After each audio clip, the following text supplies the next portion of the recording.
ಪ್ರೀತಿಯ ಮನೆಯಲ್ಲಿ ಅವಳ ಮದುವೆಯ ಸಂಭ್ರಮ ಮನೆ ಮಾಡಿತ್ತು. ಕೈಯಲ್ಲಿ ಹಾಕಿದ ಮೆಹಂದಿ ನೋಡಿ ಗೆಳತಿಯರು ಅವಳನ್ನು ಗೇಲಿ ಮಾಡ್ತಾ ಇದ್ರು. ಲೇ ಪ್ರೀತಿ, ನಿನ್ನ ಕೈಯೊಳಗಿನ ಮೆಹಂದಿ ನೋಡ ರಂಗೇರತಿ, ಭಾಳ ಕೆಂಪಾಗ್ದಂದ್ರ ನಿಮ್ಮ ಯಜಮಾನರು ನಿನ್ನ ಭಾಳ ಪ್ರೀತಿ ಮಾಡ್ತಾರಂತ ಅರ್ಥ. ಕೈ ತುಂಬ ಸಂಬಳ ತರುವ ಒಬ್ನ ಮಗ, ನಾದಿನಿಯರ ಯಾರ ಕಾಟ ಇಲ್ಲದಂಥ ಮನೆಗೆ ಸೊಸೆಯಾಗಿ ಹೊಂಟೆ. ಭಾಳ ಲಕ್ಕಿ ನೀನ.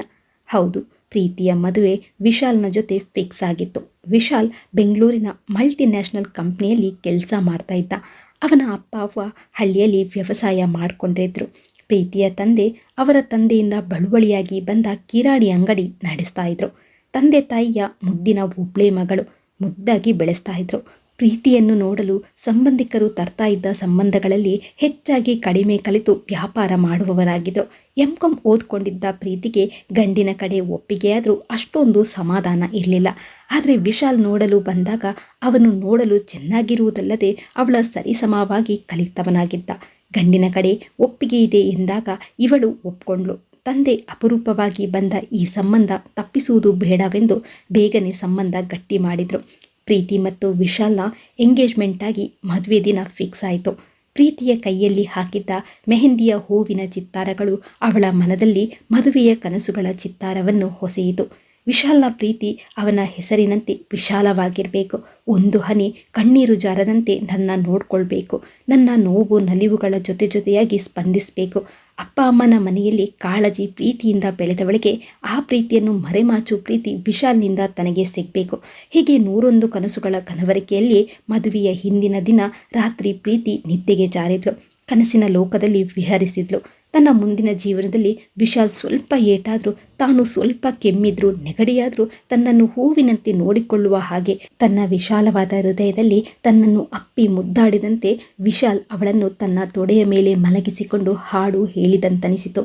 ಪ್ರೀತಿ ಮತ್ತು ವಿಶಾಲ್ನ ಮದುವೆ ವಿಜೃಂಭಣೆಯಿಂದ ನಡೆಯಿತು. ಕನಸುಗಳ ಗೋಪುರ ಕಟ್ಟಿದವಳು ಎಡಗಾಲಿನಿಂದ ಅಕ್ಕಿ ಸೇರನ್ನು ಒದ್ದು ಹೊಸ್ತಿಲ ದಾಟಿದ್ಲು.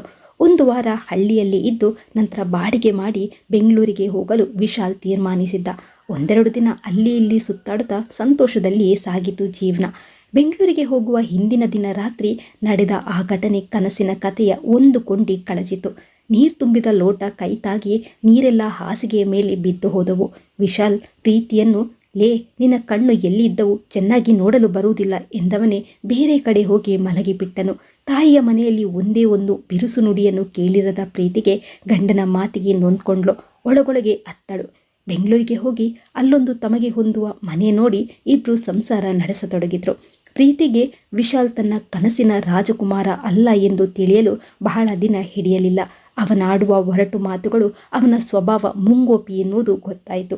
ಪ್ರತಿಯೊಂದರಲ್ಲೂ ಶಿಸ್ತು, ಅಚ್ಚುಕಟ್ಟತೆಯನ್ನು ಬಯಸ್ತಾ ಇದ್ದ. ಸ್ವಲ್ಪ ಏನಾದರೂ ತಪ್ಪಾದರೂ ಅದು ದೊಡ್ಡ ಅಪರಾಧ ಎನ್ನುವಂತೆ ಬಿಂಬಿಸ್ತಾ ಇದ್ದ. ಅಪ್ಪ ಅಮ್ಮನ ಮನೆಯಲ್ಲಿ ಬಹಳ ಮುದ್ದಾಗಿ ಬೆಳೆದವಳಿಗೆ ಒಮ್ಮೆಲೆ ಸಂಸಾರದ ಜವಾಬ್ದಾರಿ ಹೊರುವುದು ಕಷ್ಟವಾಗಿತ್ತು.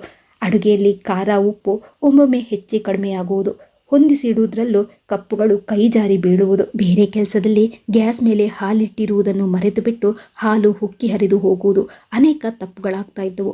ಅವೆಲ್ಲವುಗಳಿಗೆ ವಿಶಾಲ್ ಬೈತಾ ಇದ್ದ. ಕಣ್ಣೀರು ಸುರಿಸ್ತಾ ಇದ್ಲು. ಅವಳು ಕಣ್ಣೀರು ಕಂಡು ಕಾಣದಂತಿರ್ತಿದ್ದ ವಿಶಾಲ್. ಒಮ್ಮೆ ಪ್ರೀತಿ ಗಂಡನಿಗೆ ಚಹಾ ಮಾಡ್ತಾ ಇದ್ದಾಗ ಚಹಾ ಪುಡಿಯ ಡಬ್ಬಿ ಕೈ ಜಾರಿ ಬಿದ್ದು ಹೋಯಿತು. ಗಂಡ ನೋಡಿದವನೇ, ಏನೇ ಚಹಾ ಮಾಡಬೇಕಾದ್ರೆ ನಿನ್ನ ಲಕ್ಷ್ಯ ಎಲ್ಲಿತ್ತು?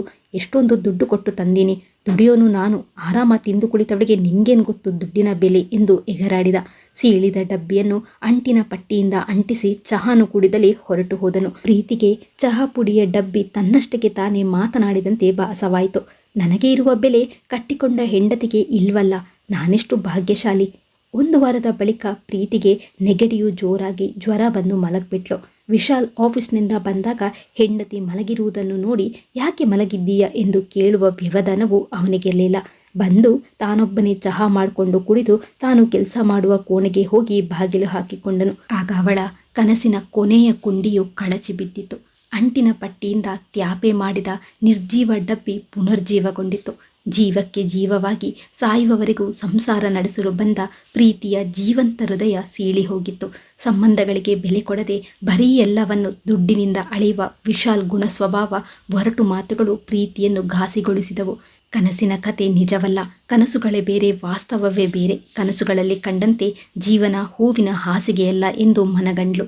ಈ ಪುಟ್ಟ ಕಥೆ ಇಷ್ಟ ಆದರೆ ವಿಡಿಯೋಗೊಂದು ಲೈಕ್ ಕೊಡೋದನ್ನ ಮರಿಬೇಡಿ. ಹಾಗೆ ಪ್ಲೀಸ್ ಸಬ್ಸ್ಕ್ರೈಬ್ ಕೂಡ ಮಾಡ್ಕೊಳ್ಳಿ. ಧನ್ಯವಾದಗಳು.